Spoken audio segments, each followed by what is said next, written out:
Hello and welcome back to another on the recipe and to another edition of AEW Dynamite Out of 10 from Texas, as we featured two world title matches and built towards Revolution. MJF defended against Kevin Knight and Thekla defended against Thunder Rosa. We also had some big stars like Hangman Page and John Moxley in action, while the Inspiration made their tag debut. So a lot going on just before Revolution, and we started things off with MJF Kevin Knight. MJF walked into this match overconfident, but he quickly realised he was in trouble against the fast and resilient Knight. The Jet fell through the painful offense to the salt of the earth and laid him out with a wild springboard clothesline to the floor, heading to commercial for the first time. When they returned, Knight jumped over MJF and moonsaulted off the barricade onto him to set up the UFO splash. The salt of the earth tripped him into avoid it. A coast-to-coast dropkick set up a successful UFO splash, but MJF knocked referee Bryce Remberg into the ropes to cause a slow count. The Jet went for another UFO splash, but the Salt of the Earth got his knees up, followed by a Heat Seeker to win and retain the gold. Afterwards, MJF tossed Remberg out of the ring and threatened Knight. Hangman arrived to distract the Salt of the Earth for a roundhouse from Speedball. This match was clearly booked to give Knight a huge spotlight, and he made the most out of it, pushing the pace and kept MJF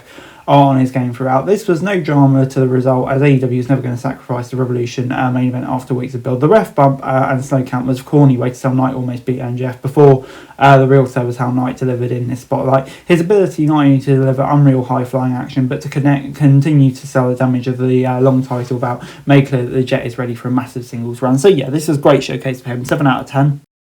A brawl then started during the entrances for Darby and Orange Cassidy versus Gabe Kidd and Clark Connors. Connors speared Cassidy into the timekeeper's area, starting the match off. Freshly squeezed was cleared by doctors and made the save, running over the War Dogs with fast-paced lucha-style flair. Allen laid out Connors with a stun dog millionaire into a tornado DDT by Cassidy. After the Devil took out the War Dogs at ringside, they were costing Jots. Freshly squeezed caught 100 proof with an orange punch to win. Afterwards, David Finlay arrived to lay out both Cassidy and Allen with a shillelagh, adding another War Dog to the fight. For how much AEW built to this tag match, it was somewhat lackluster. The War Dogs continue to struggle to get a definitive win. Perhaps the arrival of Finlay will help though, as he and Kidd are certain to be both targeted as highly dangerous superstars. So the surprise return of the Celtic Prince was a big boon to this storyline segment. He's not competed in the AEW ring since 2022, and it seemed more likely he would go to WWE. Instead, AEW has brought in another big New Japan name that will assumedly work some kind of dual contract similar to Kidd and Connors. So yeah, that definitely did make the segment. I'm going to give it 6 out of 10.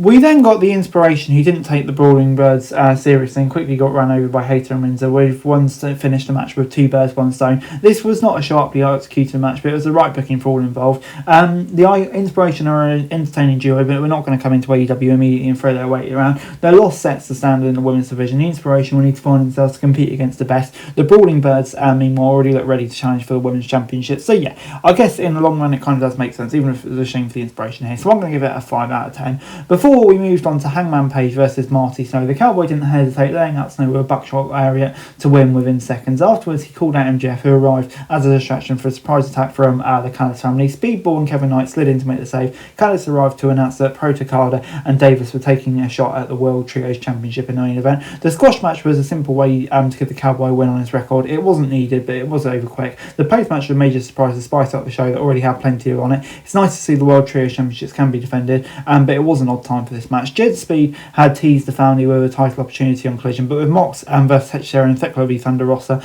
it could have waited for next week. The value of the segment will be obviously determined by how the main event goes. Will they lose the title? Who knows? It definitely leads to a bigger rivalry, and I think hopefully, will boost some intrigue in the Trios Championship.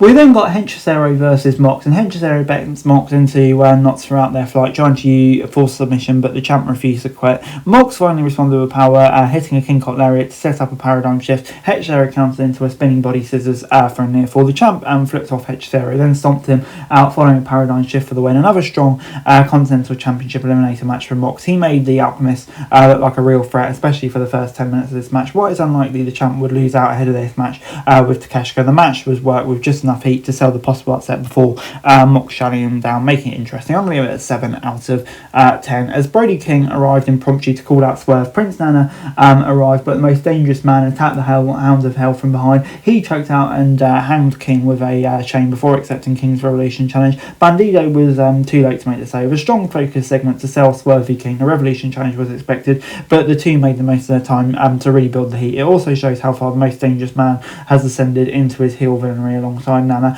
There's no hesitation now from Swerve, and I think going for the heel is something that he should really embrace, and that's what he has done. Before we moved on to the women's world title match, Thunder Rosa against Thekla. Thunder Rosa had bandaging around her neck, and Thekla struck at the obvious wound. While the Mera pushed the fight early, the Toxic Spider Warrior down, even choosing not to win after a 5 spider walk. Rosa nearly made her pay for that with a Thunder Fire driver for the better near fall of the night. Thekla caught the Mera with another spear, followed by a stomp to win. Rosa looked like a woman in only her second match back after a long injury hiatus, but that didn't stop Thekla from delivering an impactful storyline in her first title defence. The uneven action at times helped the drama of the Toxic Spider enjoying her advantage over the challengers. She almost got too cocky and cost her the gold, but ultimately Thekla's arrogance allowed her to do more damage to Ross's neck. By the end, it was clear the Mera rushed into this match, and the only stats understood the depths of the Toxic Spider's system.